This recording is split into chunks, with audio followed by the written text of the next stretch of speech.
Amen, amen. Est-ce que l'on peut acclamer le ressuscité?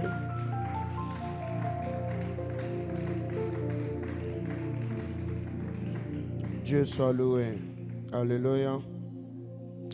Nous venons de capter le signal. On peut se connecter, on partage le direct. À Dieu soit la gloire.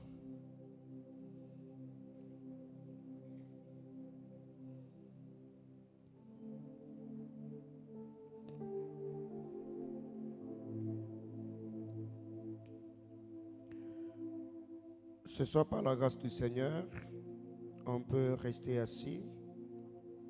Nous allons lire Romains chapitre 3, du verset 9 au verset 12. Nous allons sauter pour lire le verset 23. Romains chapitre 3, du verset 9 au verset 12. On saute pour lire le 23e verset. On peut rester assis. Je lis au nom de Jésus. Quoi donc? Sommes-nous plus excellents? Nullement.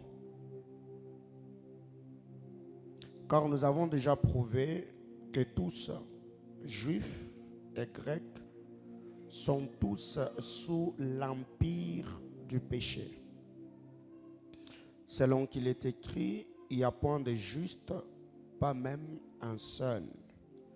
Nul n'est intelligent, nul ne cherche Dieu, car tous sont égarés, tous sont pervertis.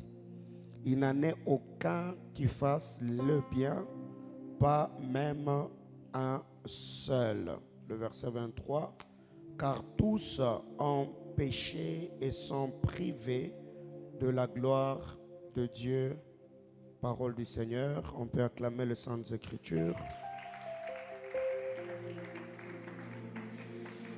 Alors ce soir, par la grâce de Dieu, j'ai tellement de choses à dire que je me forcerai afin de condenser mon enseignement pour que nous puissions au moins avoir l'essentiel et que quelqu'un sorte de ces cultes équipé comme le Seigneur l'a prévu par son Esprit Saint. Et sur ce, je salue tous les internautes. Que Dieu bénisse abondamment tous les bien-aimés frères et sœurs.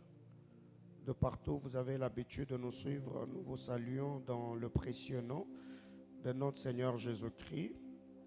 Et continuons à bénir le Seigneur pour vos vies. Vous nous êtes chers et précieux. La journée, nous étions là dans le programme de Zoruba où le Seigneur nous a fait du bien par sa sainte et glorieuse présence. Paul écrit aux Romains: tous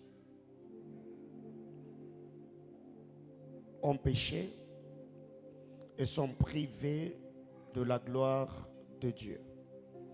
Tous ont péché et sont privés de la gloire de Dieu. S'il faut que je prenne l'exemple du tabernacle, ceux qui étaient juifs, en s'approchant du Seigneur, ils ne s'arrêtaient que dans le parvis, la partie extérieure du temple. C'est là qu'ils s'arrêtaient. Ils ne pouvaient pas avoir accès dans le Saint de Saints. Parce que le voile les empêchait au fait de voir ce qui était de l'autre côté. Mais Christ, par l'œuvre salvatrice de la croix, il a déchiré ce voile. Il nous a donné accès dans les sanctuaires afin que tous communions avec lui dans un même esprit. Et quand le frère Paul parle aux Romains, il leur dira, eux tous, personne n'est intelligent, personne ne cherche Dieu. Est-ce que nous sommes plus excellents que les autres? Nullement. Car nous l'avons déjà prouvé par les Écritures, que tous, commençant par les Juifs et le Grec, les Juifs, c'est la postérité physique d'Abraham, nous le croyons, nous sommes la postérité spirituelle d'Abraham, le sable de la mer et les étoiles du ciel. Il dit que tous les Juifs et les Grecs sont sous l'empire du péché. Nul n'est intelligent. Donc l'intelligence dont il est question ici, ou l'intelligence que l'homme doit avoir, ce n'est pas la capacité ou l'habileté à résoudre les énigmes de la vie. Comme nous voyons aujourd'hui, plusieurs sont intelligents sur le plan humain, scientifique. Albert Einstein, nous avons aujourd'hui tous ces savants que nous connaissons. Ils sont intelligents.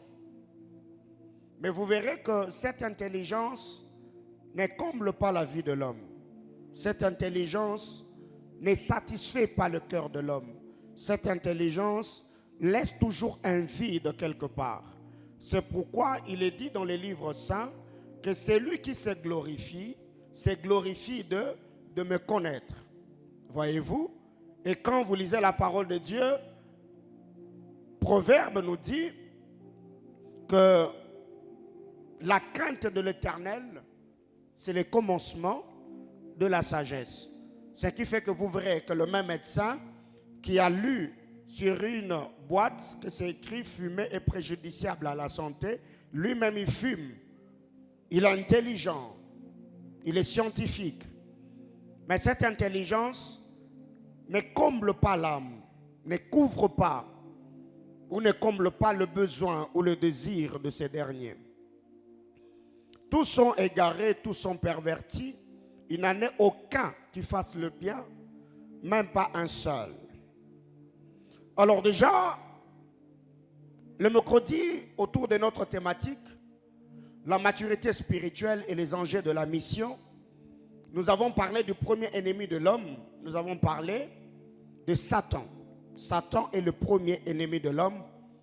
Nous nous sommes promenés dans les livres saints, donnant quelques exemples sur base des écritures bibliques, afin que chacun comprenne comment les choses se passent et ce que le Seigneur attend de nous. Le deuxième ennemi de l'homme, 1 Jean chapitre 3, le verset 4 et le verset 5. 1 Jean chapitre 3, 4 et 5. Quiconque pêche transgresse la loi, et le péché est la transgression de la loi. Or, vous le savez, Jésus a paru pour ôter le péché, et il n'y a point en lui de péché. Jésus a paru pour ôter le péché.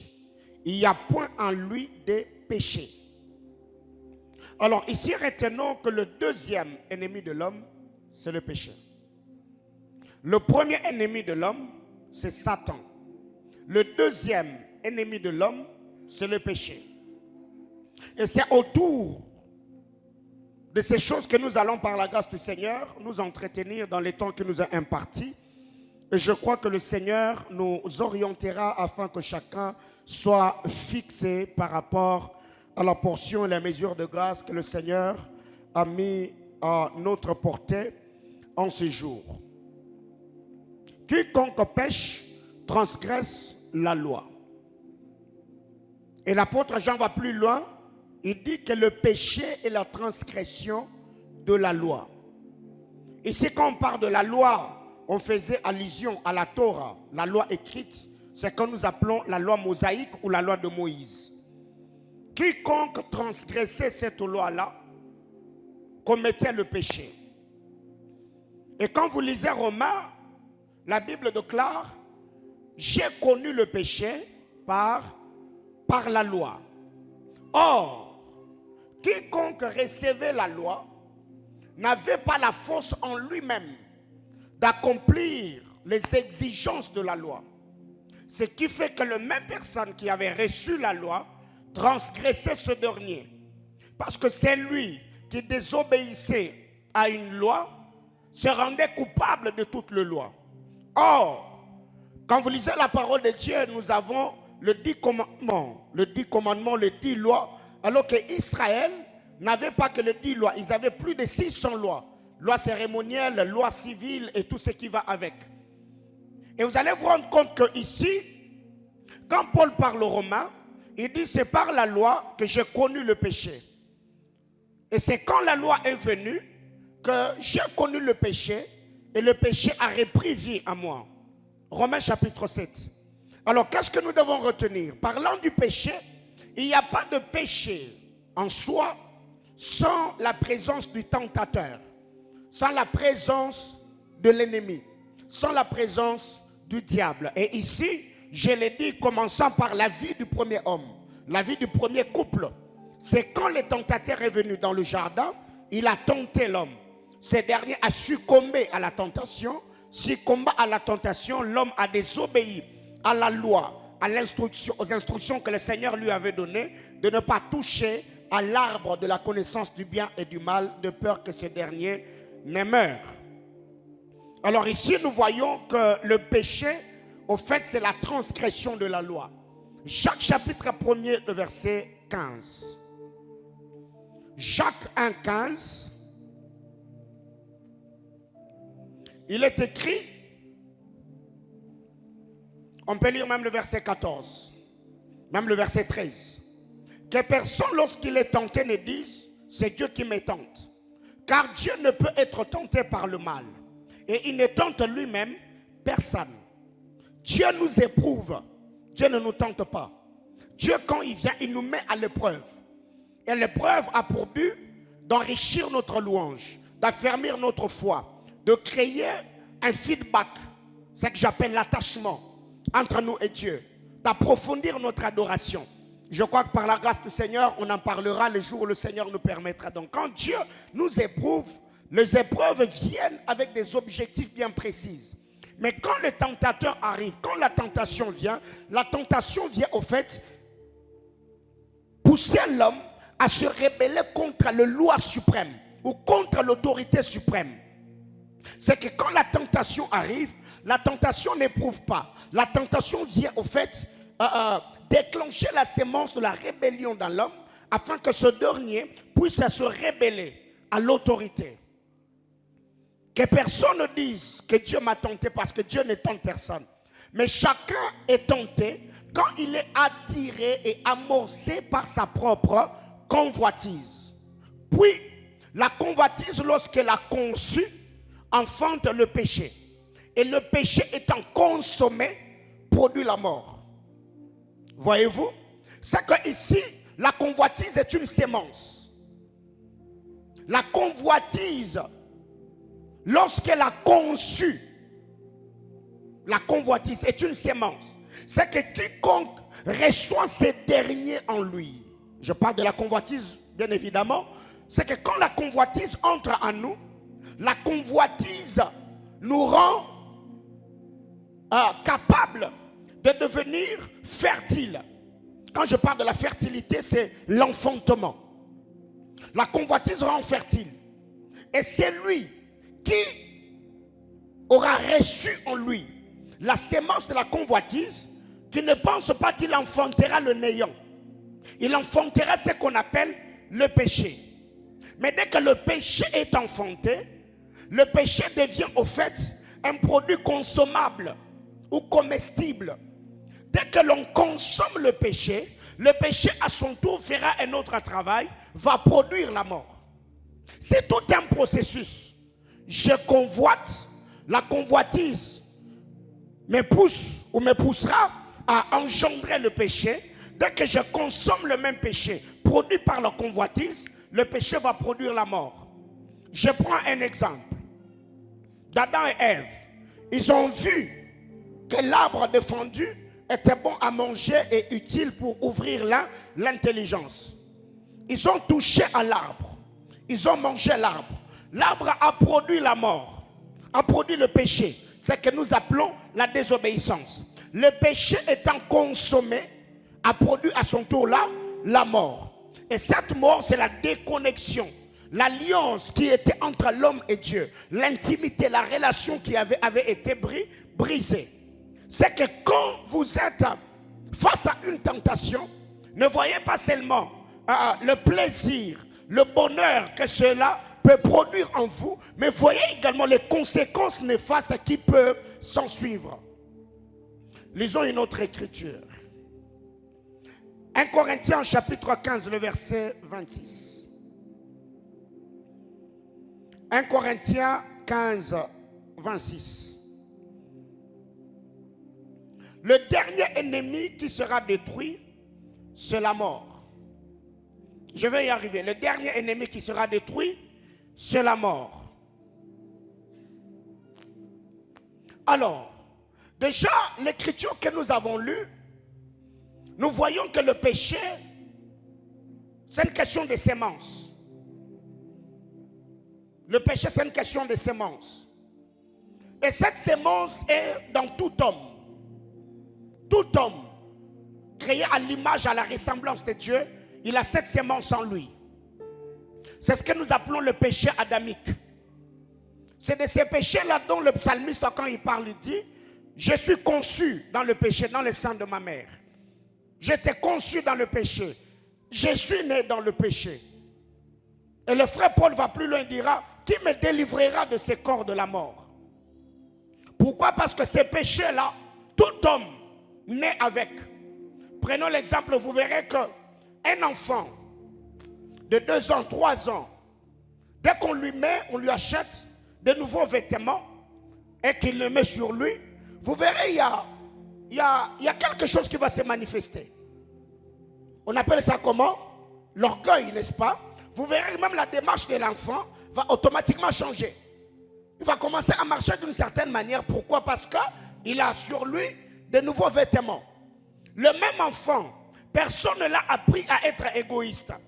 Si vous lui achetez le bonbon, vous lui donnez, et que quelques minutes plus tard, vous lui tendez la main, demandant le même bonbon que vous avez acheté, l'enfant va vous le refuser.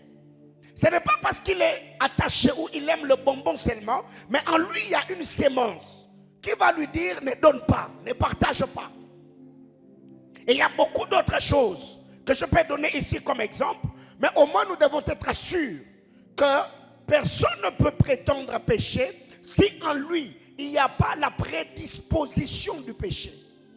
Tout homme, commençant par moi-même, nous sommes prédisposés. Parce qu'il y a en nous cette sémence, il y a en nous cette nature, il y a en nous cette imperfection. Mais gloire soit rendue à Dieu par la mort salvatrice de Christ sur le bois de la croix. Le Seigneur, il nous a sauvés, il nous a rachetés de la loi, du péché et de la mort, faisant de nous un royaume et des sacrificateurs pour Dieu son Père. Que quelqu'un me dise amen. Ton amen est faible. Mais quand vous lisez 1 Jean, chapitre 5, le verset 16 et le verset 17, l'apôtre Jean nous dit qu'il y a des péchés qui mènent à la mort et des péchés qui ne mènent pas à la mort. Qui a déjà lu cette écriture? Il y a le péché qui mène à la mort et les péchés qui ne mènent pas à la mort.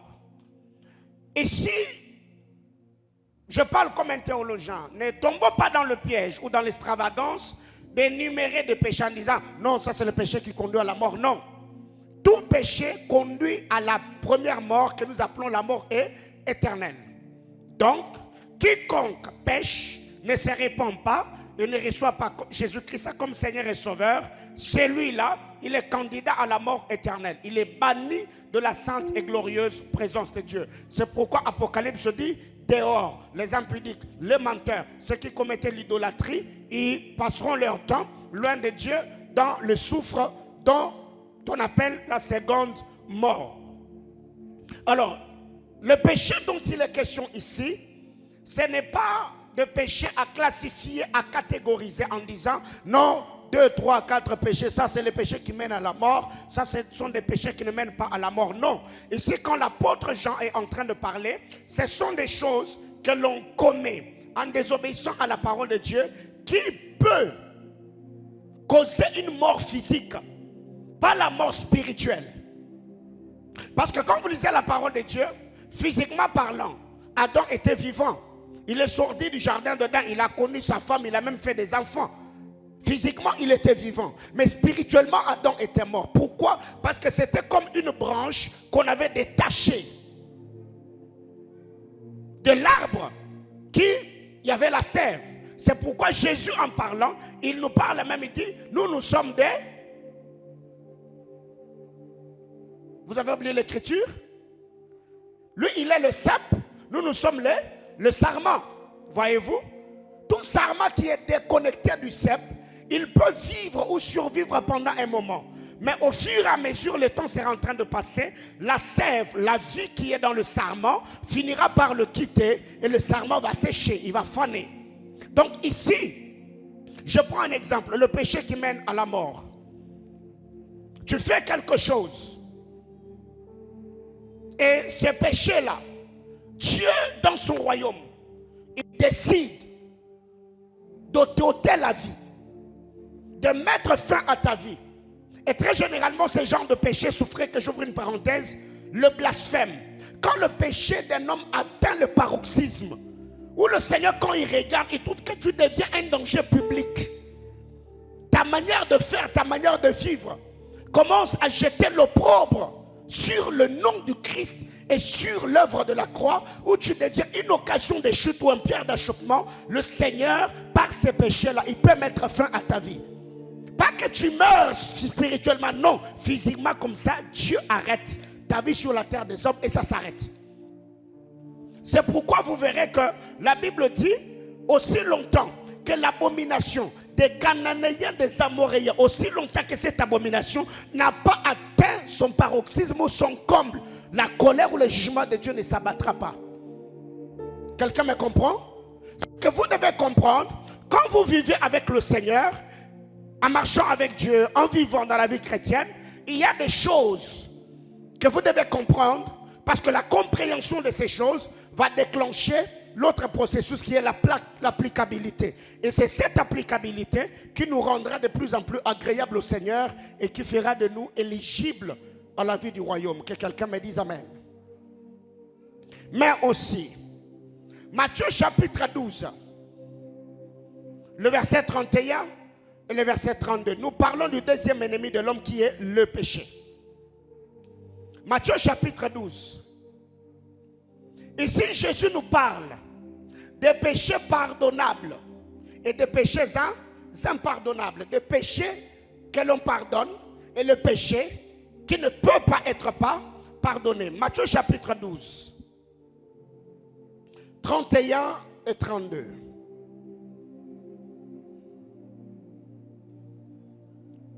C'est pourquoi je vous dis, tout péché et tout blasphème sera pardonné aux hommes.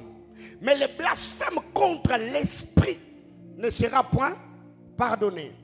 Quiconque parlera contre le Fils de l'homme, il ne lui sera pas pardonné. Mais quiconque parlera contre le Saint-Esprit, il ne lui sera pardonné, ni dans ce siècle, ni dans le siècle à venir.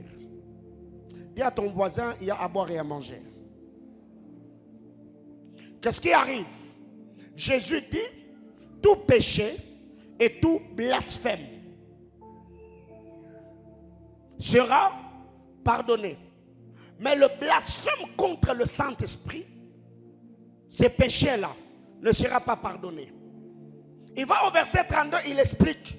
Il dit, c'est lui qui parlera contre le Fils de l'homme, contre Jésus lui-même. Tu les traites de travailler avec la puissance de Belzéboul, qu'il était un magicien, qu'il était fou, qu'il était un imposteur, tout sera pardonné. Mais celui qui parle contre le Saint-Esprit, celui qui blasphème contre le Saint-Esprit, celui-là ne sera pas pardonné. Ni dans ces siècles, ni dans les siècles à venir. Voyez-vous? Ok. Jésus en son temps, il dit c'est lui qui parlera contre le Fils de l'homme. Il sera pardonné. Il n'y a pas de problème. Que tu les traites de magicien, d'occultiste. Mais si tu blasphèmes, blasphémer contre le Saint-Esprit, il est déjà esprit, c'est blasphémer, c'est saboter son activité ou ses manifestations. La Bible dit c'est lui-là qui va saboter, qui va blasphémer, qui va cracher sur l'esprit et ses manifestations. Celui-là ne sera pas pardonné. Et dans ce siècle et dans les siècles à venir. Alors, rentrons dans le contexte actuel. Parlons des Africains. Si ces versets s'appliquaient à la lettre, qui sera sauvé? Vous voyez? C'est pourquoi je vous ai toujours dit, Dieu, quand il se décide de visiter un roi, il ne va pas t'informer. La manière dont le Seigneur se décide de travailler, d'opérer par son esprit, dans chaque génération, Dieu n'informe à personne. Il est esprit, il s'émeut, travaille comme on lui semble. Mais beaucoup d'entre nous, nous sommes dans des conclusions hâtives qui nous poussent ainsi à commettre certains péchés. Bien évidemment, parlant du péché de blasphème. Tu vois quelqu'un travailler, tu ne le connais ni d'hier ni d'aujourd'hui, directement tu le taxes de magicien. Non, il n'y manque qu'il y en a. Il n'y a fausse prophétie. Il n'y faut miracle. Je ne suis pas contre, nous savons qu'il y a des gens qui font ces choses à nos jours. Mais le problème c'est que tout homme spirituel doit apprendre à analyser, à juger, à creuser, pas par son intelligence, mais par l'aide du Saint-Esprit.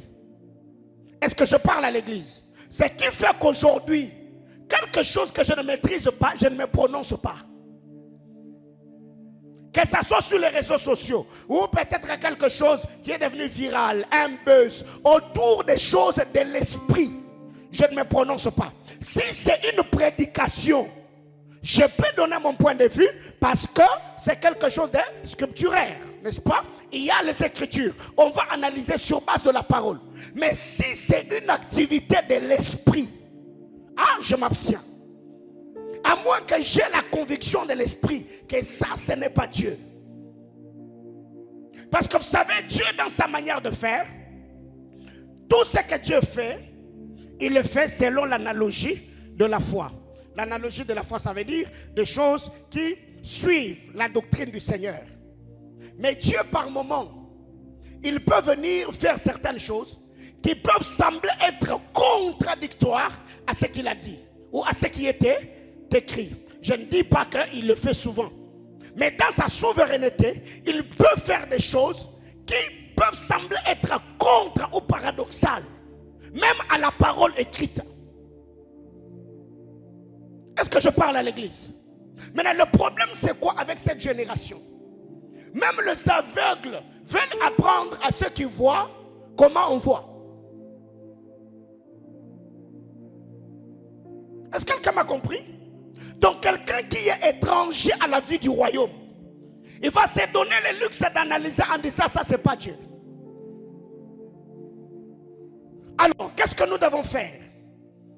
Étant de chrétiens matures, étant de chrétiens spirituels, ne sabotons pas les manifestations de l'esprit. C'est pourquoi même l'apôtre, quand vous lisez les épîtres de la Bible déclare, là où nous ne sommes pas d'accord, faisons quoi? Marchons ensemble. Et Christ lui-même fera quoi? Nous éclairera. Même dans l'église primitive, il y avait des divergences. Ils n'étaient pas d'accord sur certains points. Ils ont dit non, là où nous ne sommes pas d'accord, marchons ensemble. Avec le temps, Christ lui-même, le maître de l'œuvre, nous éclairera. Parce que tout ce qui est faux, peu importe le temps que ça prendra, ça finira toujours par être dévoilé. Alors soyons patients. Ne jugeons pas. Ne sabotons pas. Ne faisons pas des débats inutiles qui vont nous attirer de malédictions inutilement. Pourquoi les Juifs du temps de Jésus n'ont pas été sauvés? Parce qu'ils n'ont pas compris que c'était le temps de leur vie, visitation. Alors moi, naturellement, je conseille à l'église. Je ne dis pas ici qu'embrassons tout vent des doctrines, loin de là.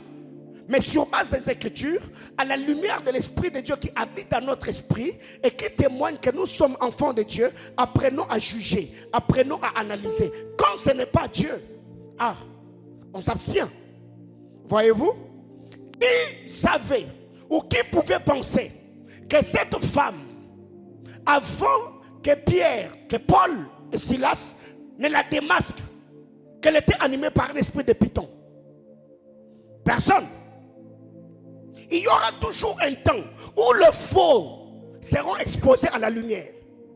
Simon le magicien, dans Actes chapitre 8, avant que le Philippe n'arrive, il était considéré comme un prophète qui étonnait des gens par des œuvres magiques. Mais le jour où l'authenticité est arrivée, le faux, eux-mêmes ont compris que Simon le magicien était un faux.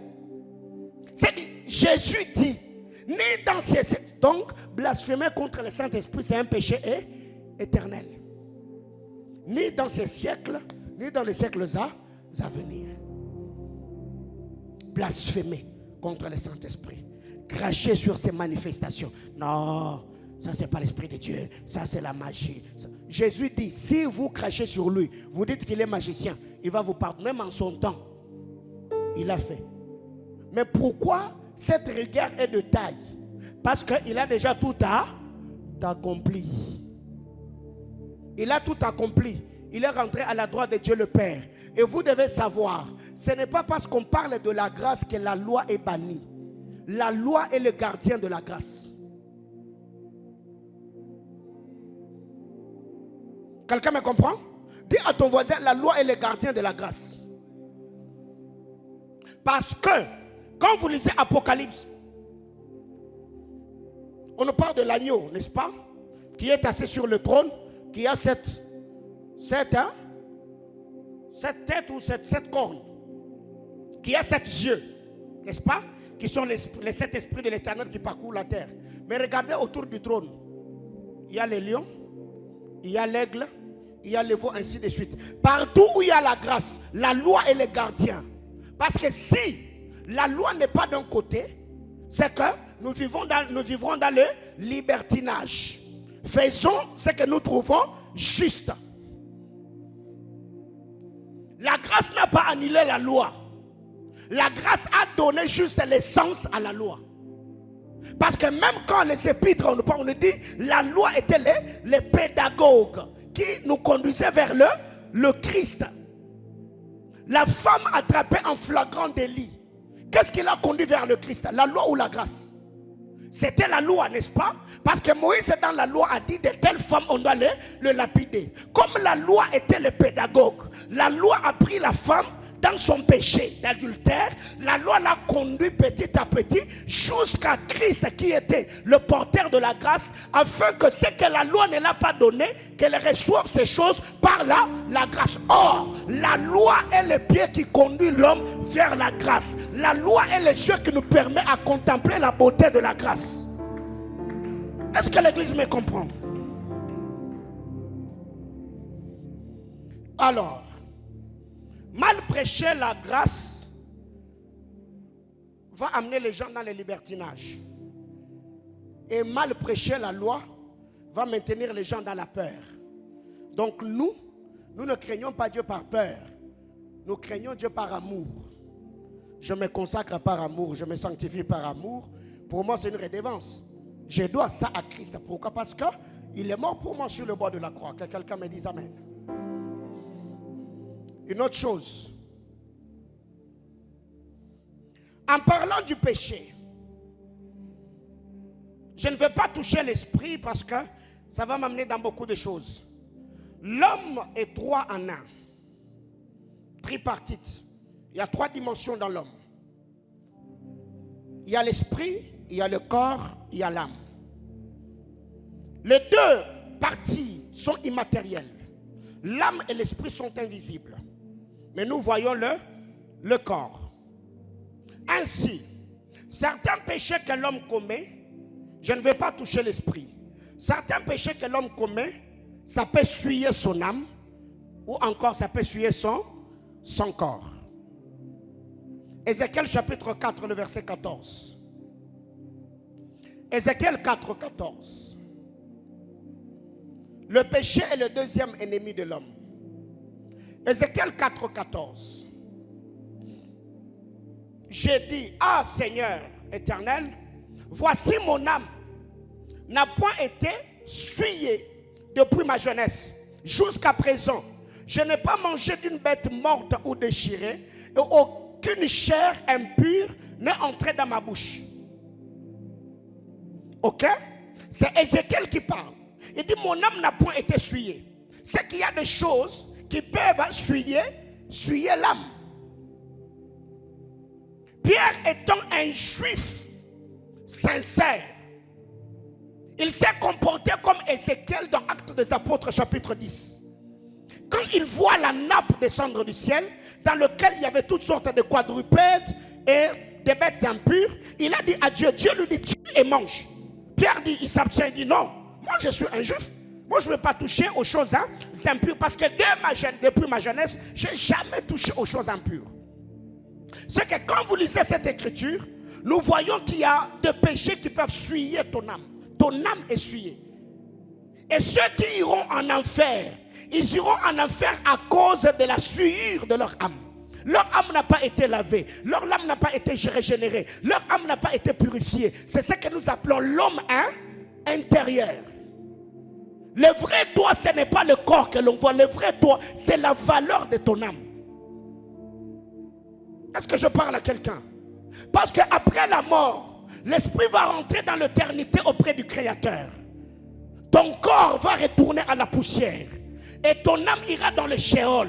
C'est ce que nous appelons les séjours de mort, attendant le jugement. C'est pourquoi la Bible déclare dans le livre d'Apocalypse qu'au dernier jour, la mer rendra le mort, le séjour de mort rendra. Pourquoi? Pour que toute âme de l'homme soit jugée devant le trône de l'agneau.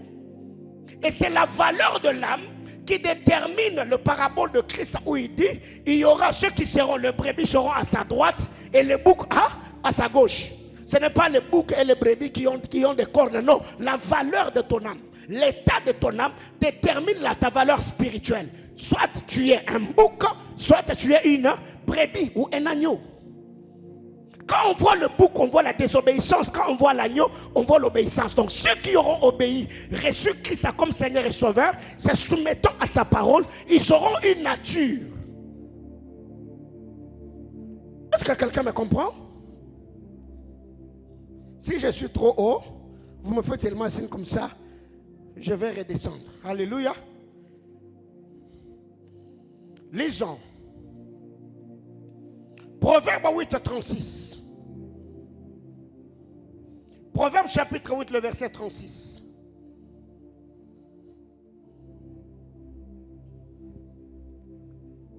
Mais celui qui pêche contre moi nuit à... Celui qui pêche contre moi nuit à son âme. Tous ceux qui me haïssent aiment la mort. C'est quoi aimer Dieu? Hein? C'est quoi aimer Dieu? Un courageux, une courageuse peut me répondre. Hein? Obéir à sa parole. C'est ça aimer Dieu. Voyez-vous? C'est ça même la définition d'aimer Dieu. Donc aimer Dieu, c'est pas être là, oh Seigneur, je t'aime. Non. Jésus l'a bien expliqué. Si vous m'aimez, gardez mes commandements. Si vous m'aimez, obéissez à mes commandements. Voyez-vous? C'est que s'il y a la première chose que Adam a perdue dans le jardin d'Éden, c'était l'amour pour Dieu. Parce que quand Adam aimait Dieu, il gardait les commandements. Mais quand le taux de l'amour pour Dieu a baissé et le taux de l'amour pour Ève a été haussé ou a pris de l'ascension, eh bien, le choix était clair. Soit d'obéir à la parole de Dieu, soit d'obéir à la demande d'Ève. Ce que ici, quand vous lisez la parole, la Bible est en train de dire, mais celui qui pêche contre moi nuit à son âme. Ce que ici, il y a de péché qui suit l'âme de l'homme, qui ternissent la valeur de ton âme, qui diminue la valeur de ton âme. C'est pourquoi, quand vous allez j'ouvre une parenthèse, dans la sorcellerie, même dans le monde occulte, l'ascension, l'éclat, l'influence et l'autorité d'un homme dépend de la qualité des âmes ou la qualité du sang qu'il verse ou qu'il place sur l'autel. Vous le savez? Vous savez que Satan ne peut pas travailler ou servir n'importe qui. C'est servir de n'importe qui. Oui. Même Satan est un chasseur d'âmes. Vous verrez aujourd'hui, allez dans les universités. Satan ne viendra pas choisir ces jeunes-là qui, lui, il fait toujours des 48, de 49, jamais. Satan est un chasseur d'étoiles. Satan court derrière la valeur, le prix que certaines âmes ont devant Dieu. Parce que vous devez savoir tous, nous sommes sauvés par le sang de l'agneau. Mais nos âmes n'ont pas le même poids dans les balances spirituelles. Est-ce que je parle à quelqu'un? Oh, pourquoi vous êtes calme? Alléluia. Oui. Ce que ici la Bible déclare, c'est lui qui pêche contre moi. C'est lui qui désobéit à ma parole. Ne nuit pas à son corps, il nuit à son âme. Il est en train de ternir la valeur de son âme. Il est en train de raccourcir le plan et les desseins de Dieu. Ou d'obscurcir les plans ou les desseins de Dieu. C'est pourquoi vous verrez, allez dans le monde, vous verrez même que le chanteur ou le chanteuse, c'est que Satan utilise souvent. Ce ne sont pas des gens, des foutrons, des galériens que Satan... Non, non, ce sont des gens qui ont le potentiel. Et aujourd'hui, avec ce qu'il y a comme chirurgie esthétique, on est en train de défier Dieu, n'est-ce pas? On va couper ceci, on va couper cela, on va arranger tout, juste pour que tout soit pas. C'est ça la séduction. Regardez même les documentaires de beaucoup de chanteuses qui ont déjà fait des documentaires. Vous allez vous rendre compte que tout tourne autour de leur âme. Tel a vendu son âme au diable. Tel a vendu son âme au diable. Tel a vendu son âme au diable. Au fait, Satan, le diable, est un chasseur d'âmes. Satan est le chasseur d'étoiles. Et Dieu aussi dans son royaume. Il y a certaines âmes qui ont la valeur du prix à ses yeux. Quand il te choisit, parce qu'il sait qu'en toi, tu as une certaine pouvoir, une certaine capacité que lui-même t'a communiqué lors de ta naissance, il l'amplifie par sa grâce afin que tu deviennes un instrument à la gloire de Dieu. Vous savez pourquoi, quand vous lisez la parole, Satan et l'ange Michael s'est disputé du corps de Moïse. Vous savez pourquoi? Mes amis, Moïse n'était pas n'importe qui. C'est que quand vous savez que vous avez du prix, Dieu a investi en vous. Soyez prudents. Faites très attention. La ligne est fine.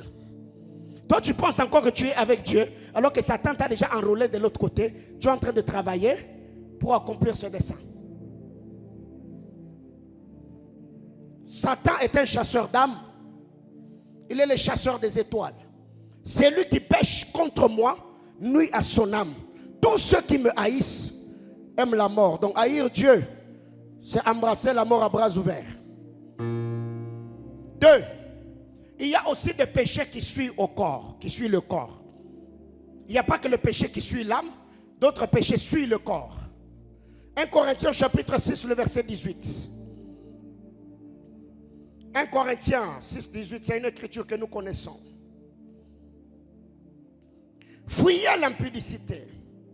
Quelques autres péchés qu'un homme commette, ces péchés est hors du corps. Hors du corps, ce n'est pas en dehors de toi. Non. Quand on dit hors du corps, ça veut dire, dans d'autres versions, on dit, ce péché que l'homme commette est attaché à l'autre partie de lui. L'autre partie de lui, comme je viens de parler de l'âme, c'est le péché qui ne touche pas, qui ne suit pas le corps, mais ça suit directement l'âme. Mais tout péché suit l'homme. Ok? Tout péché suit l'homme. Mais comme l'homme est tripartite, comme l'homme est 3 en 1, il y a des péchés qui peuvent suivre ton âme et d'autres péchés suivent ton corps. Ici, on parle de l'impudicité, bien évidemment. La Bible déclare, fuyez l'impudicité. Quelque autre péché qu'un homme commette, ce péché est hors du corps. Mais celui qui se livre à l'impudicité pêche contre son propre corps. Et oh, celui qui pêche nuit à son âme. Celui qui hait l'Éternel aime la mort. Ézéchiel 4 à 14 a dit, depuis ma jeunesse, je n'ai jamais touché à quelque chose de souillé. Je n'ai pas souillé mon âme. Mon âme est pure devant Dieu. J'ai observé la loi. Mais ici, l'apôtre Paul, quand il écrit aux Corinthiens, parlant de l'impudicité, il dit, tout le péché qu'un homme commet, ces péchés sont en hors de lui. Mais celui qui commet l'impudicité, il pêche, il suit son corps. Suivre du corps. Et ce genre de péché, c'est le péché qui amène la poisse.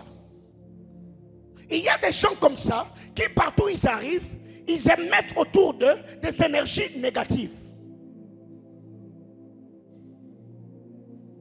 Est-ce que quelqu'un me comprend? Parce que quand on parle de la consécration c'est l'être tout entier. Corps, âme et esprit. Tu y es consacré au Seigneur. Tu t'abandonnes entre les mains du Créateur. C'est que c'est lui. Certains péchés que nous commettons, ça suit notre corps. Et si le corps est souillé, c'est que certaines bénédictions d'alliance ne peuvent pas se manifester. On ne peut pas le vivre, on ne peut pas le palper. C'est pourquoi, toutes les fois où vous vous voyez exposé à une tentation, la première des choses à faire, ou le premier réflexe, c'est prendre le péché, la tentation, la sollicitation, le placer dans le ballon spirituel. Ça touche mon esprit, ça touche mon âme, ou ça touche mon corps. Parce qu'il y a des gens qui, dans leur manière de faire, vivent comme si ils n'avaient pas de compte à rendre. Et ça, c'est dangereux. Que quelqu'un me dise amen.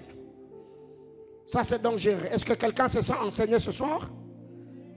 Dieu soit loué. Alors, Jacques chapitre 4, le verset 17.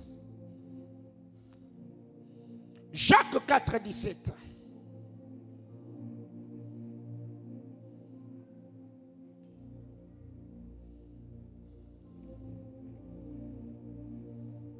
C'est lui donc qui sait faire ce qui est bien et qui ne le fait pas, commet ça aussi.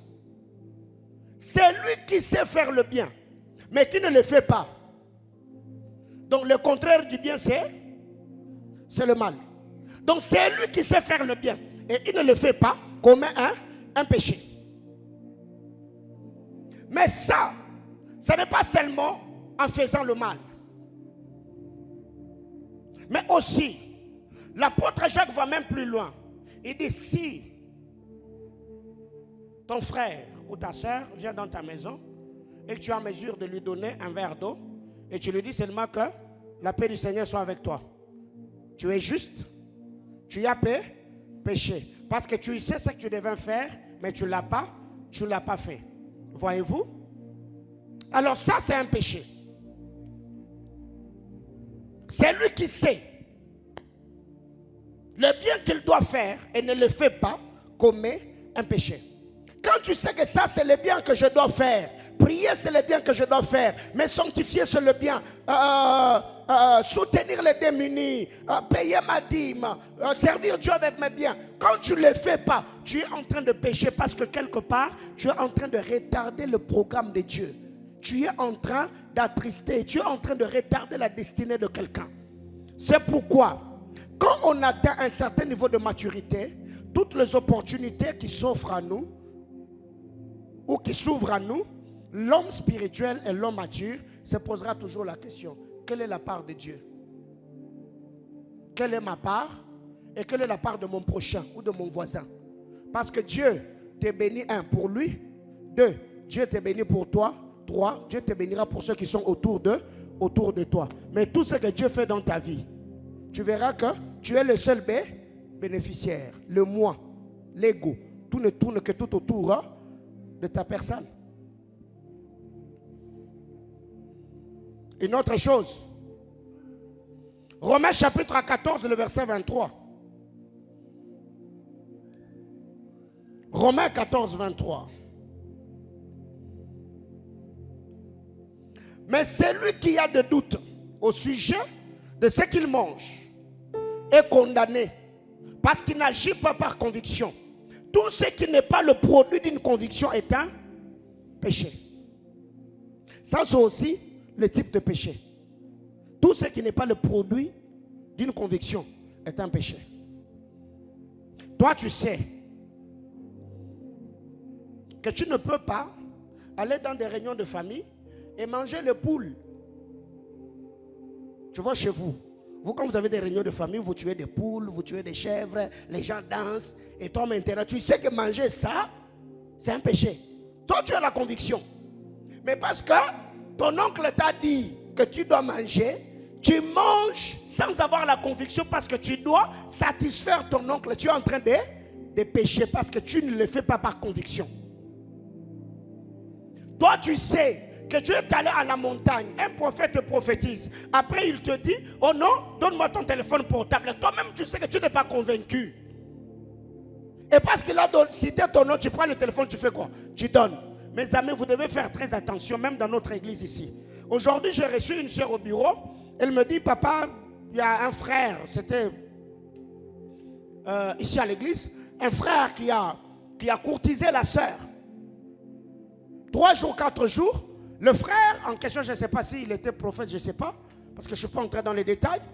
Le frère va dire à la soeur, eh ben, tu vois, je suis sur un projet, j'ai l'opportunité d'aller en Afrique du Sud, mais je n'ai pas l'argent.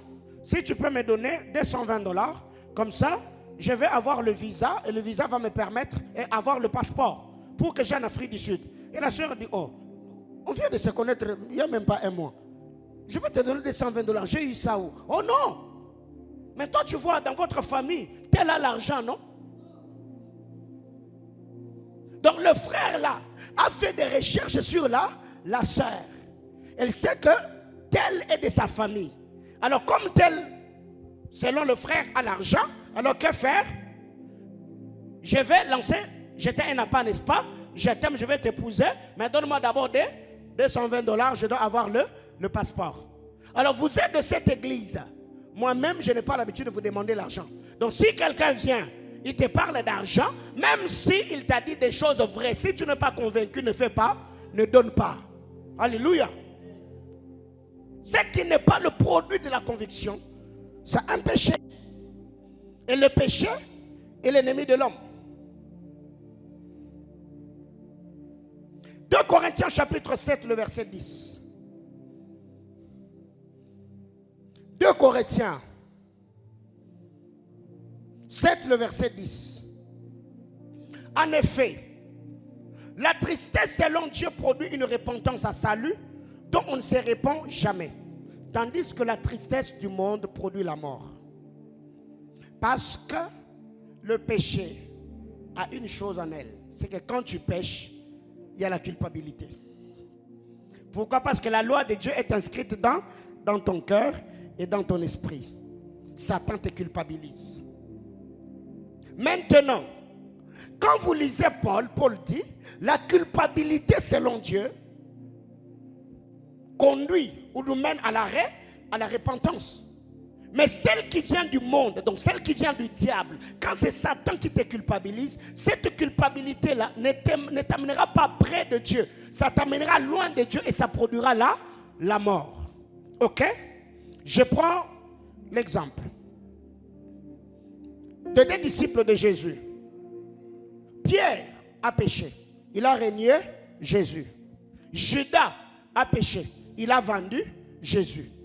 Tous ont péché, n'est-ce pas? L'un est culpabilisé d'avoir vendu Jésus, Judas. Mais la culpabilité de Judas n'était pas une culpabilité qui venait de Dieu. Parce que Satan l'avait déjà possédé. Jean chapitre 13. Quand il a pris le repas spirituel, Satan entra en Judas. Mais cette culpabilité-là, au lieu que Judas se répande, Judas, lui, va aller se pendre. Mais Pierre, qui avait vendu Jésus, la Bible déclare, Pierre a pleuré. Alors que Judas, malgré ça, Judas n'a jamais versé de larmes. Pierre, quant à lui, après avoir régné Jésus, Pierre va se retirer. Il va prier, il va pleurer, il va se repentir d'avoir vendu, d'avoir régné son sauveur. Voyez-vous, toute la fois où vous désobéissez à la parole de Dieu et que vous sentez que la culpabilité que vous avez vous éloigne de la prière, vous éloigne de l'église, vous éloigne des frères, vous éloigne de la présence de Dieu, dites-vous, ça c'est Satan qui veut m'amener là pour me faire quoi? Pour m'abattre. Mais toute la fois, parce que vous devez savoir, la justice de Dieu nous repousse, mais son amour nous attire. Dieu étant juste, quand tu pêches, sa justice te repousse, sa justice t'éloigne, parce qu'il est le Dieu saint, il est le mis à part, il est le consacré. Mais d'un côté, là où la justice de Dieu te repousse, son amour va faire quoi? Va t'attirer vers lui. C'est pourquoi vous verrez que tout le pas dans l'ancienne alliance d'un homme qui quittait le parvis vers le sang des saints laissait le pas du sang. Parce que tous ceux qui s'approchaient de Dieu dans l'ancienne alliance, même jusqu'aujourd'hui, nous nous approchons toujours par la mort d'un substitut. La loi de la substitution. Tous ceux qui s'approchaient, commençant par le sacrificateur lui-même, c'était par la mort des innocents. Le bête qui n'avait pas commis de péché, qui leur poussait à s'approcher de Dieu. Mais aujourd'hui, nous aussi, nous nous approchons de Dieu par le sang précieux d'un saint, d'un juste Christ qui a versé son sang sur le bois de la croix. C'est par la mort salvatrice de Christ que nous nous approchons de la sainte et glorieuse présence de Dieu. C'est que toute la fois où tu désobéiras la parole, tu sens que depuis ces jours-là, tu n'aimes plus aller à l'église, tu t'es refroidi, mon ami, c'est Satan qui t'a déjà pris dans le piège. Ressaisis-toi, trouve un frère, confesse-toi auprès de lui, partage avec la personne. Si tu n'as personne autour de toi, dans cette église il y a des serviteurs, moi-même je suis là, on va prier avec toi, on va prier pour toi, pour que Dieu te donne la force et te relève, afin que tu continues la marche. Mais très généralement, quand tu sens que depuis que tu as commis ces péchés-là, depuis que tu as désobéi, c'est la lourdeur, c'est la fatigue, tu commences à te plonger, dis-toi, ça c'est pas Dieu. L'apôtre Paul nous l'explique, que la culpabilité qui vient du Seigneur produit la repentance à salut dont on ne peut jamais se repentir. Mais celle qui vient du diable produit la mort. Alors, comment alors vaincre le péché? Comment vaincre le péché? Je ne vais vraiment pas m'attarder. La première des choses, c'est croire en Jésus. Pour vaincre le péché, tu ne peux pas vaincre le péché par toi-même, jamais. Je parle de la nouvelle naissance. Il faut croire en Jésus. À tous ceux qui l'ont reçu, à tous ceux qui croient en son nom, il leur a donné le pouvoir de devenir enfants de Dieu, lesquels ne sont nés ni du sang, ni de la chair, ni de la volonté de l'homme, mais de Dieu. Jean chapitre 1er, du verset 10 au verset 12, je crois. Voyez-vous? C'est que si tu veux vaincre le péché, tu dois apprendre à donner ta vie au Seigneur. La régénération de ton homme intérieur, parce que tous ceux qui sont en Christ sont devenus des nouvelles créatures. Ce que j'appelle, ce que la Bible appelle nouveauté de vie ici, n'est pas la perfection. Mais seulement Dieu a placé en toi un autre logiciel. Même quand tu trébucheras dans le péché, même s'il arrivait que tu es tombé, tu te révéleras d'aussitôt par la culpabilité produite par le Saint-Esprit, afin de te repentir et demander le pardon de Dieu, afin de recevoir de lui la force de continuer la marche. La première des choses, si tu veux vaincre le péché, il faut naître de nouveau. Il faut naître de nouveau. Deuxièmement, il faut apprendre à compter sur la grâce de Dieu. Il faut compter sur la grâce de Dieu. En lisant Romains, Paul dit, ce que je hais, c'est ce que je fais. Ce que je veux, le bien que je veux, je ne le fais pas. La volonté, je l'ai, mais je manque le pouvoir. Qui me délivrera de ces corps de la mort? Mais il va plus loin et dit, gloire soit rendue à Dieu pour la mort de notre Seigneur Jésus-Christ. Il y a des gens aujourd'hui qui n'arrivent pas à vivre dans la sanctification parce qu'ils veulent craindre Dieu par eux-mêmes. C'est lui-même qui s'impose des disciplines, mais non. Tu peux t'imposer toutes sortes de disciplines. Il y a des gens, commençant par moi-même. Je suis grandi, j'avais certaines choses que je faisais. Mais certaines choses jusqu'à cet âge, je ne les ai jamais faites. Je n'ai jamais fumé. Je n'ai jamais pris de l'alcool. Je n'ai jamais fumé du chanvre. À un autre temps, les gens prenaient des Valium. On ne connaissait pas les drogues que les jeunes gens prennent aujourd'hui. Le Valium, le diazépam, jamais. Ce n'est pas pour autant que j'étais saint. J'étais pécheur, le péché adamique. Voyez-vous? C'est qu'il y a d'autres personnes. Depuis qu'il a grandi, il n'a jamais touché à l'alcool. Ce n'est pas pour autant que tu dois te déclarer juste non, moi je ne fume pas. Mais, je n'aurais pas mais. Parce que tu ne prends pas l'alcool et tu penses que directement tu es juste, mais non. D'autres vont dire, oh non, moi je suis ceci, moi je ne connais pas d'homme, moi je n'ai jamais touché aux femmes. Non, non, il faut compter sur la grâce de Dieu. C'est sanctifié, c'est une grâce que nous recevons du Seigneur. Craindre Dieu, c'est une grâce. Ce n'est pas d'abord les abstinences, les disciplines, les rigueurs. Non, tu peux t'imposer toutes sortes d'abstinences, toutes sortes de disciplines. Si seigneulement le Seigneur ôtait la grâce sur toi. Toi-même, il y aura certains péchés. Après les avoir commis, toi-même, tu regardes le péché, tu te dis, c'est toujours moi ou c'est quelqu'un d'autre qui fait ces choses? Oui. Mais si jusque-là, tu ne fais pas certaines choses, c'est seulement parce qu'il y a une grâce particulière que le Seigneur a placée sur ta vie. Parce que tel que tu te connais, si seulement aujourd'hui Dieu te dit, j'enlève l'enfer, est-ce que toi tu resteras chrétien? Si dans ta famille, il n'y a plus de sorciers, ni de réclames, tel que tu te connais, mon ami, tous les DJ du Katanga vont te chanter. Il y aura même des jours où toi-même tu es absent dans la boîte de nuit, mais les DJ te citent. Non, tu te connais. Alors il y a des gens comme ça. Quand déjà tu ne sais pas de quoi tu es capable, la sanctification pour toi tu trouveras que c'est normal. Mais il y a des gens, il sait de quoi il est capable. Mais quand tu n'arrives pas à faire certaines choses, tu dis non, ça c'est une grâce.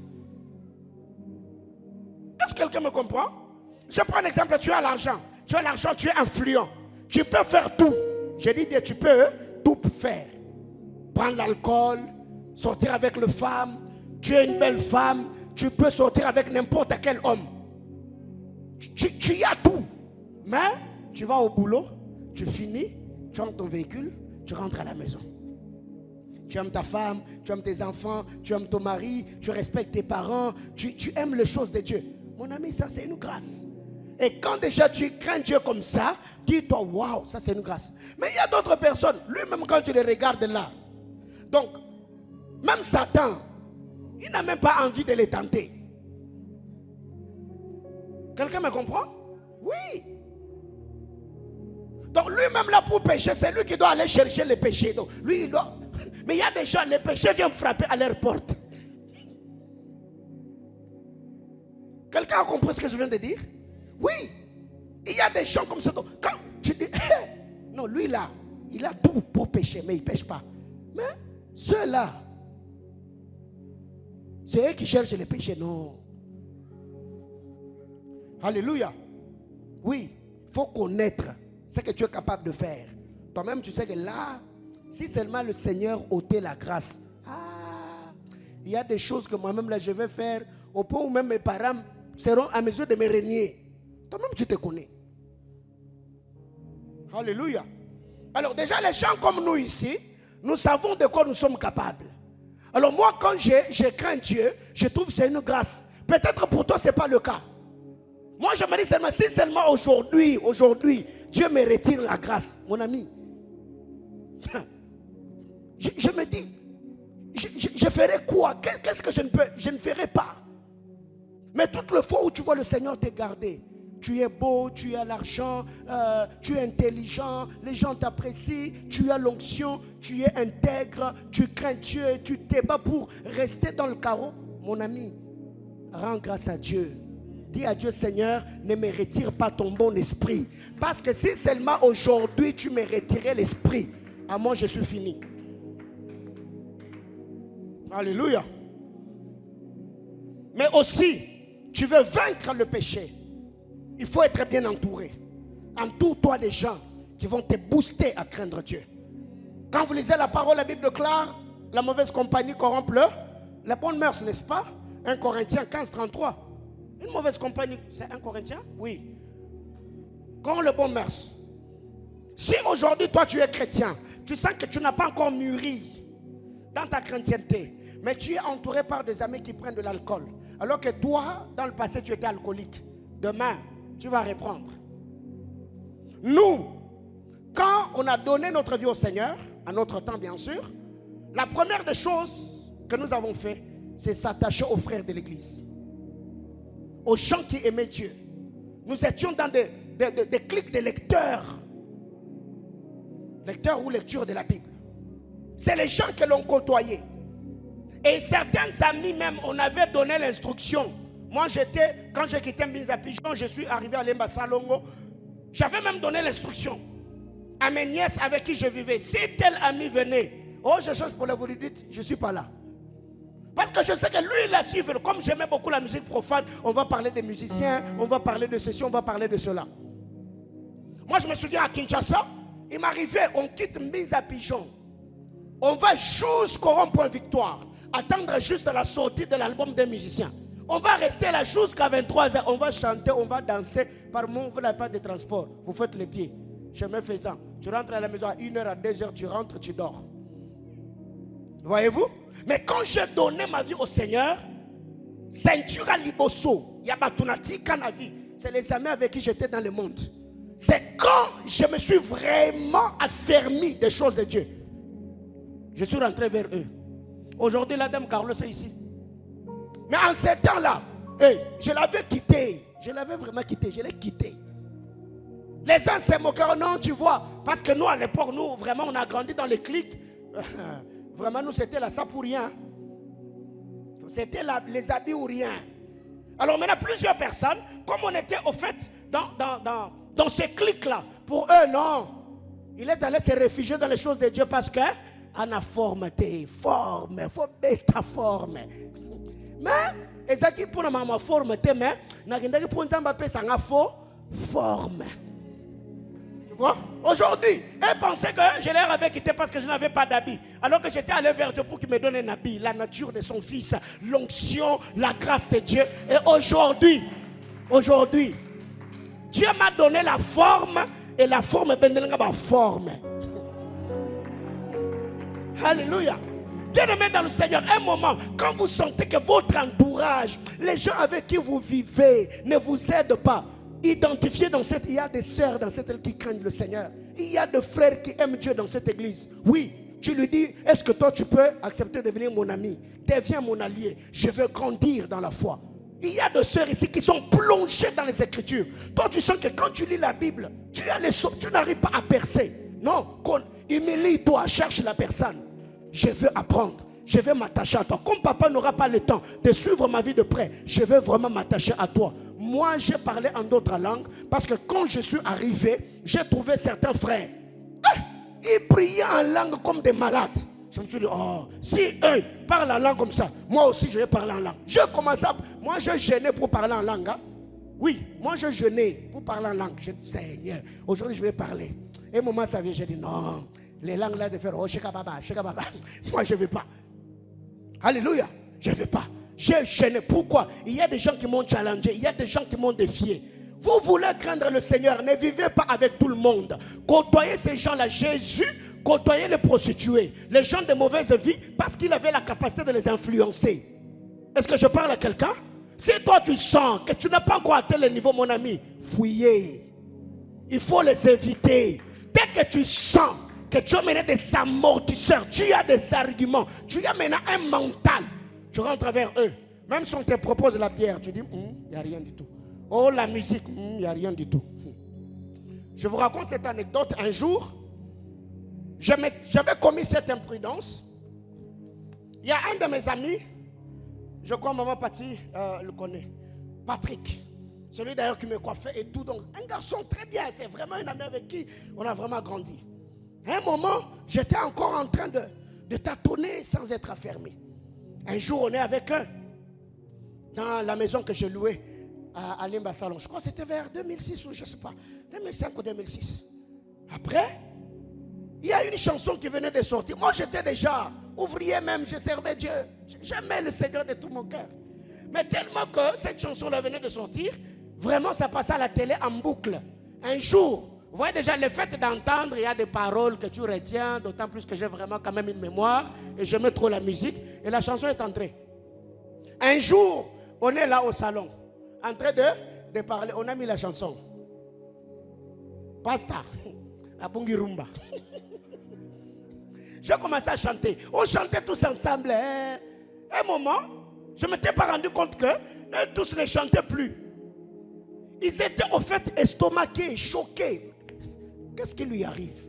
Et moi, tellement que j'étais emporté, je ne me rendais pas compte au fait qu'on était en train de m'observer. Je chantais un moment. J'entends le pasteur dire, pasta, nayope. Ça t'est jamais arrivé, hein? Ça t'est jamais arrivé? Ou un jour peut-être tu es dans une buvette en train de boire, tu vois un frère passer, dit, frère Timothée, tu as envie de disparaître. Quand ce mec a dit pasta, mes amis, j'ai été culpabilisé. Sur les champs, j'ai éteint la télé, j'ai demandé pardon à mes amis. Je leur ai dit prochainement, si vous venez dans cette maison, je ne veux plus que telle chose se fasse. Pour seulement cette musique-là, je me suis enfermé 3 jours de prière. J'ai dit à Dieu, je suis devenu une occasion des chutes pour la conversion et le salut de mes amis. Voyez-vous, ça peut arriver. Vous vous côtoyez petit à petit, petit à petit. Avant, quand on te disait, oh non, ou non, ou les bébés.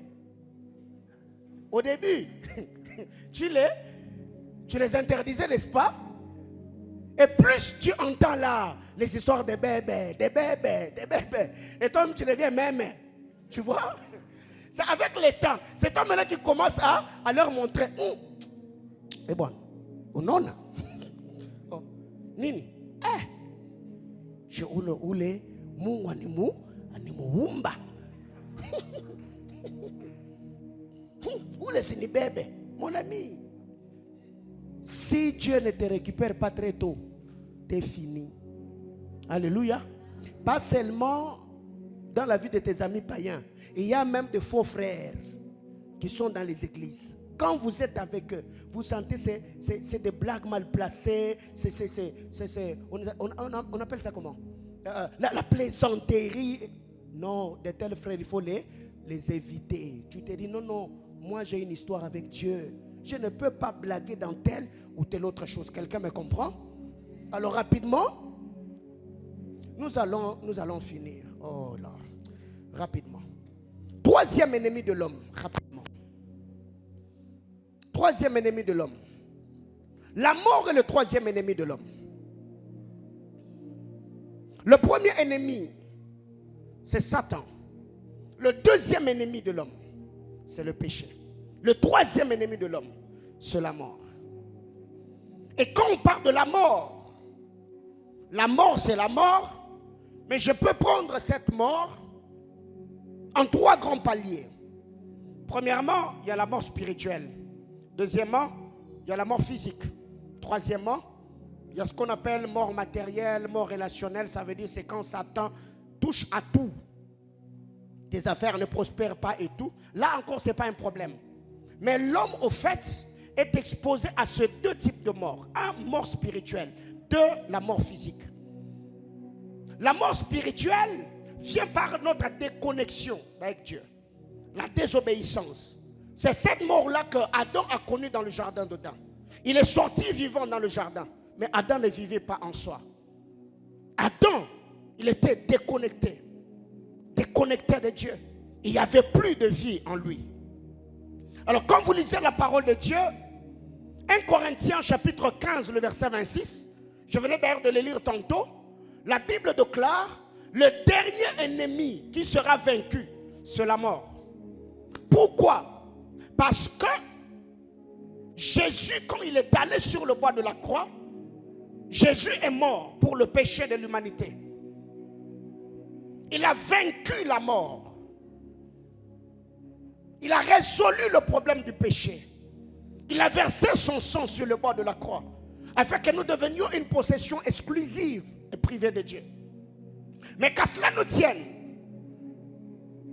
la mort physique, tout être humain mourra, parce que la mort c'est le chemin de tous. Mais quant à la mort spirituelle, cette mort se manifeste dans la vie des humains par la désobéissance à la parole de Dieu. Quand je parle de la désobéissance ici, je suis en train de faire allusion à ceux qui ont rejeté le Christ, qui ont refusé de croire à celui qui est l'auteur de notre salut, celui qui a payé sa vie en rançon pour que nous devenions enfants de Dieu. Et cette mort peut également nous atteindre par la rétrogradation spirituelle. Toi qui as goûté aux choses de l'esprit, à l'instar de notre frère Démas, quand Paul appelle Timothée, il dit viens au plus tôt vers moi, car Démas m'a abandonné. Pour l'amour du siècle présent, il est allé à Thessalonique. C'est ce que l'Écriture appelle le chat est rentré vers ses vomis. Les choses que tu avais abandonnées autrefois, quand tu rétrogrades, tu renies tes origines spirituelles, tu ne crois plus en la parole de Dieu, là déjà, la mort peut t'atteindre. Mais aussi, cette mort peut également se manifester dans tout ce que nous faisons. Quand la mort est entrée dans la vie de Job, cette mort a touché la santé de Job, ça a touché le bien de Job, ça s'est même manifesté dans la mort physique. Ça a pris les enfants de Job, les bêtes de Job. Et Satan était à l'auteur de cette tragédie. Mais quand vous lisez 1 Corinthiens 15, le verset 55 et le verset 56, la Bible déclare: ô mort, où est ta victoire? Ô mort, où est ton aiguillon? L'aiguillon de la mort, c'est le péché. Et la puissance du péché, c'est la loi. Quelqu'un comprend cette nuance? Ô mort, où est ta victoire? Ô mort, où est ton aiguillon? Où est ta force? L'aiguillon de la mort, ou la force de la mort, c'est le péché. Et la puissance du péché, c'est la loi.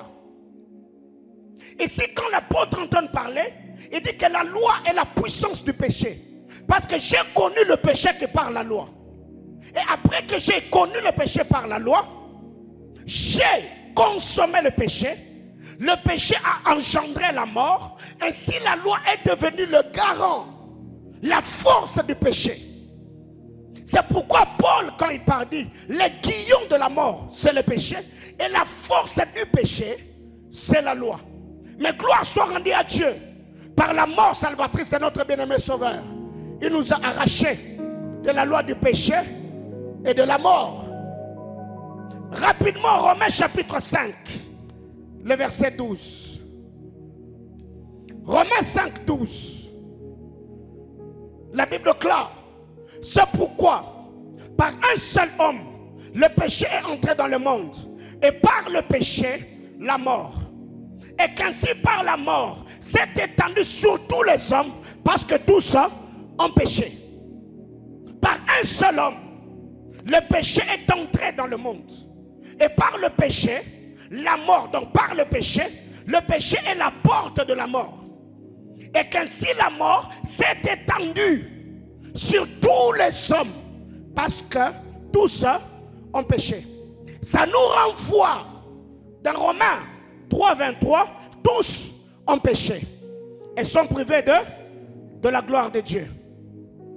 Alors suivez-moi, Église, je suis déjà en train de finir. La mort. Il y a la mort de ce siècle, la mort du siècle présent et la mort du siècle à venir. La mort du siècle présent, c'est la mort physique, ou quand on meurt physiquement. Et là, ce n'est même pas un problème, parce que vous savez que tel que nous sommes ici, beaucoup n'arriveront pas en 2100, à part les enfants qui sont là, trop derrière là-bas. Beaucoup ici, sans la sorcellerie, sans les accidents, naturellement, beaucoup ici, on n'arriverait pas en 2100. Oh, ça ne te traverse pas l'esprit. Ce n'est pas l'esprit des morts, c'est que, oh non, il m'a esprit à Koufa. Oh non. En 2100, si déjà aujourd'hui tu as 20 ans, en 2100 tu auras quel âge? Hein? Tu auras quel âge? Tu as 20 ans en 2025. En 2100, tu auras combien? 95 ans? 95 ans. Si tu as 30 ans, tu auras 105 ans. Et toi, tu penses que toi, tu auras 105 ans. Amen. Hein? Mais si tu en as 40, tu as 50. Donc 2100 là, il faut oublier. Alléluia. Ah oui, il faut qu'on se le dise.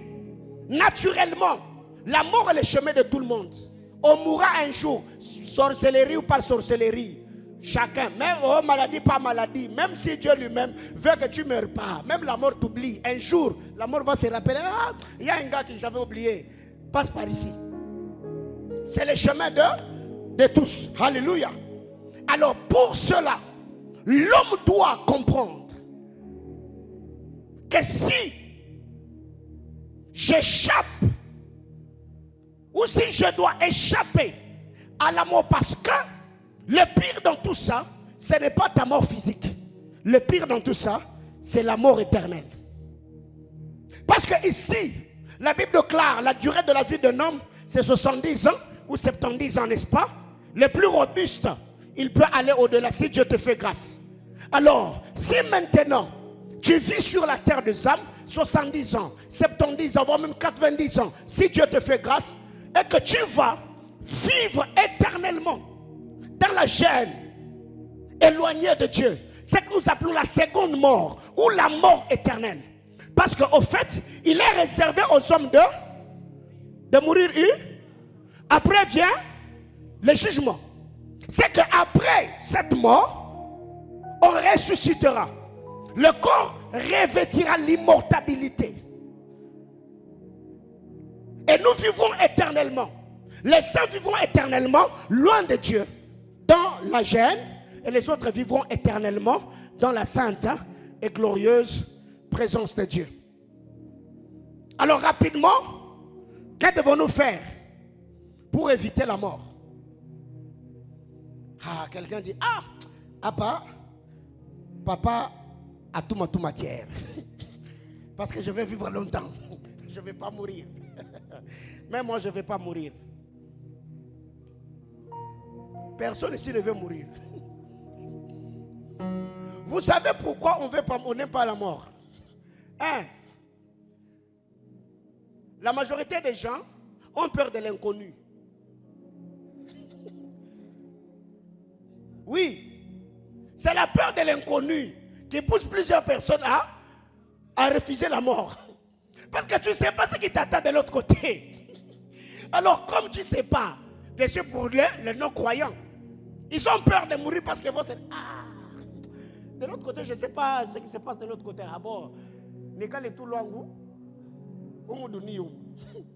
Tu vois? De deux, pourquoi les gens n'aiment pas la mort? Parce qu'on aime la vie. Dans cette vie, même l'homme le plus pauvre, c'est lui qui souffre cruellement. Si tu lui dis, mon ami, tu as beaucoup souffert, mère, il va te dire, hey, nien de wapi. Alléluia. On aime la vie. De l'autre côté, c'est un silence radio. Sur le plan humain, bien sûr, mais sur le plan spirituel, ceux qui ont goûté au bonheur éternel, ils n'ont pas voulu rentrer. Même l'apôtre Paul lui-même dit, un moment, j'ai envie d'être avec le Seigneur, mais à cause de vous, Loufou, Lucas est tout coulé. Mais, nous on a besoin ni Kaloumoudounia. Tu vois? C'est pourquoi il faut maximiser quand tu es sur terre. Maximise. Travaille avec... Ok, que faire alors? Psaume chapitre 90, le verset 12. Psaume 90, le verset 12.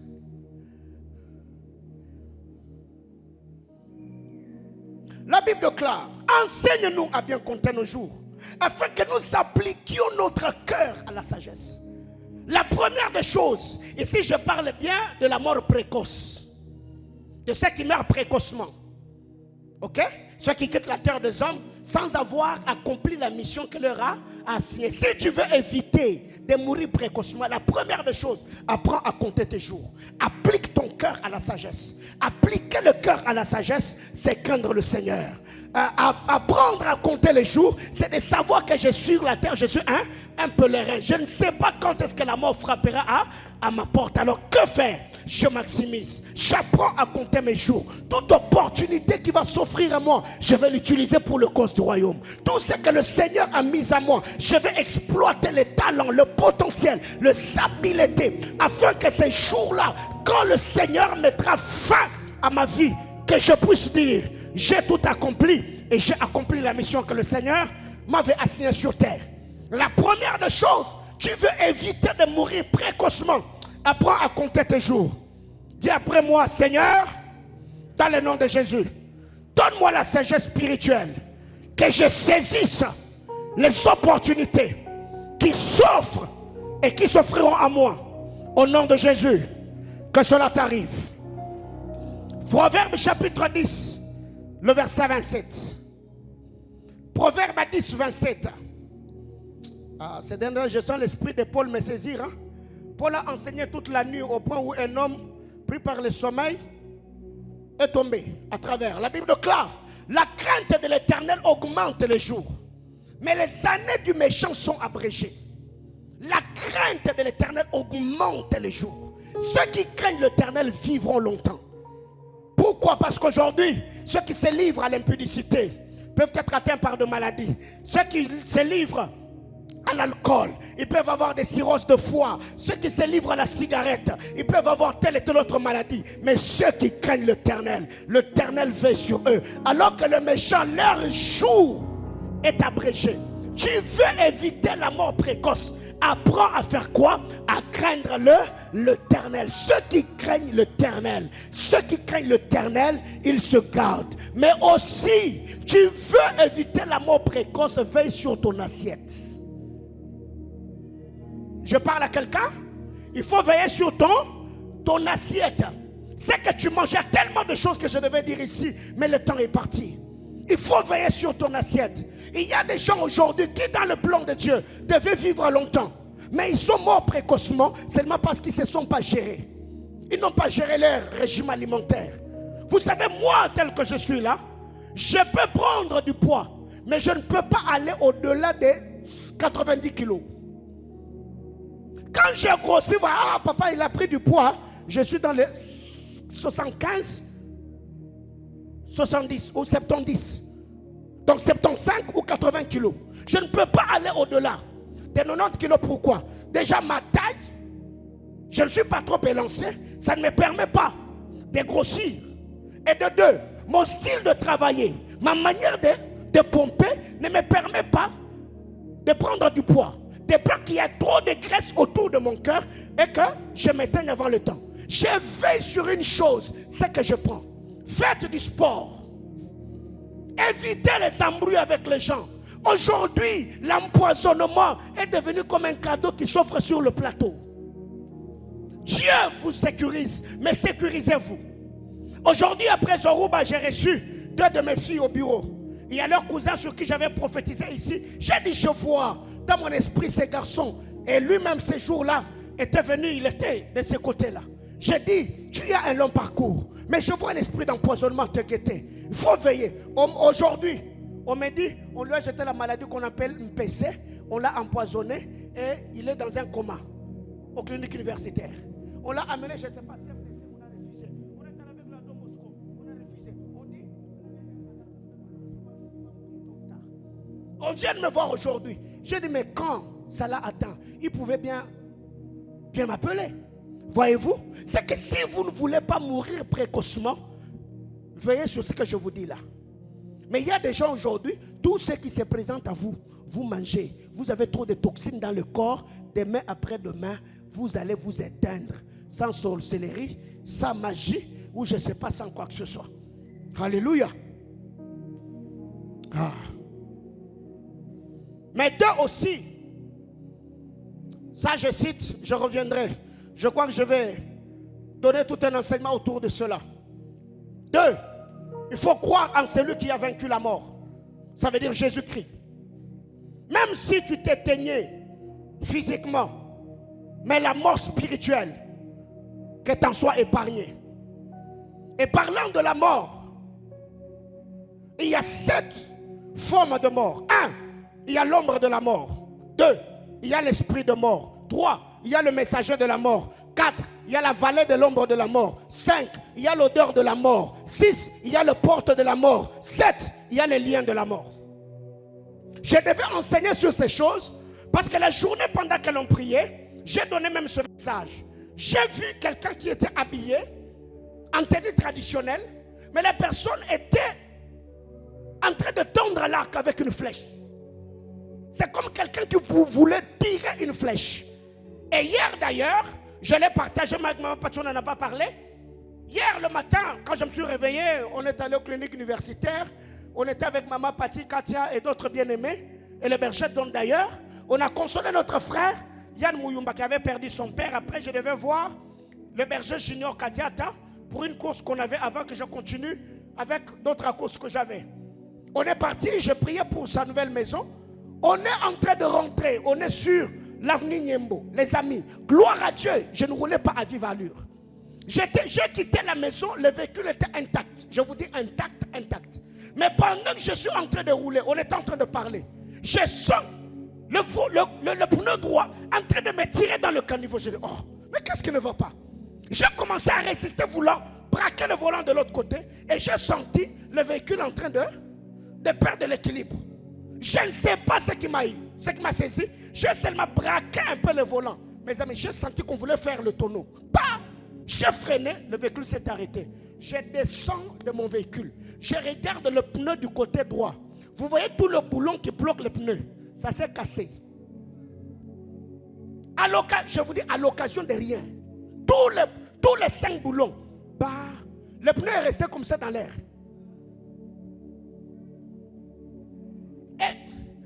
Mes amis, quand on est sorti, moi et le berger junior, on s'est me dit, papa, on est dans quoi? J'ai dit, moi-même, je ne comprends rien. Il n'y a pas eu crevaison. Alors imaginez-vous, si je roulais à vive allure. Pneu élongé, barotil, borobé, tapena, tonneau, et ta vie c'est Satan. Et aujourd'hui, le matin, pendant que je prie, j'ai dit à Satan, tu es menteur. Alléluia. Lève-toi, on va prier.